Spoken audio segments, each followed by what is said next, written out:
I feel like I had a really great balance of a wonderful childhood and, in some ways, a not so wonderful childhood, enough of both to make me into an artist.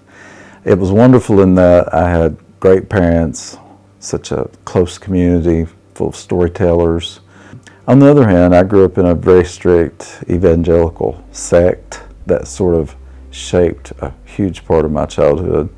We, as students, were given no exposure to art or literature, really, that I remember. That was something that the kids in Louisville and Lexington got, and the country kids just didn't get it. I grew up around people who were working 2 or 3 jobs. They read the Bible, and that was about it. But at the same time, they really encouraged me. One of the most important things to me as a child is that my mother bought the World Book Encyclopedia on a payment plan. And that was, the internet before we had the internet.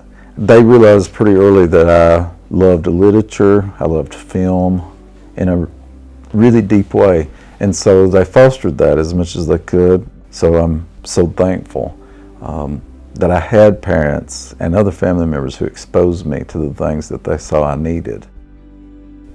When I was in 7th grade, I had a remarkable English teacher. Her name was Sandra Stidham. And she really took me under her wing, read a lot of my writing, guided me to different books. And so from the 7th grade on, I had no intention of being anything but a writer. I ended up being the first person in my family to go to college. They would have been probably just as happy if I had gotten a good job at the local factory or. Well, I started my first novel when I was a junior in college. And I worked on it for about 7 years before it was published. Much to my surprise, it became a word-of-mouth bestseller. I never really thought about that. I just thought about writing.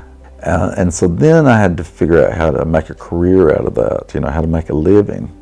That became a juggling act. Being an artist, is to some degree being a juggler. 9 books later, this year, I was inducted as Kentucky's first openly gay poet laureate. I was especially honored because it came from a governor I admire and respect so much. Really happy to try to represent the Commonwealth as best as I can and as many people as I can.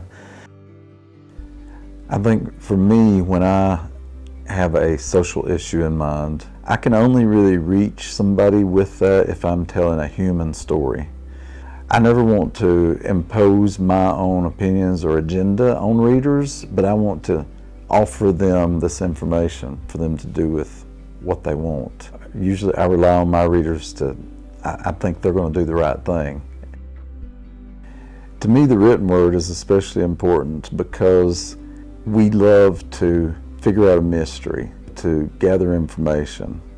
Even more important nowadays, because we operate in absolutes so much, but the written word takes us into the gray. As someone who's been involved in social justice movements, I know that the only real weapons we have are music and words. And I have felt really fortunate to be able to articulate myself. Being able to write all that down has been a release for me. It's been a way to control my frustration in times of injustice, whether it be fighting mountaintop removal or anti-LGBT rhetoric and legislation that we're up against.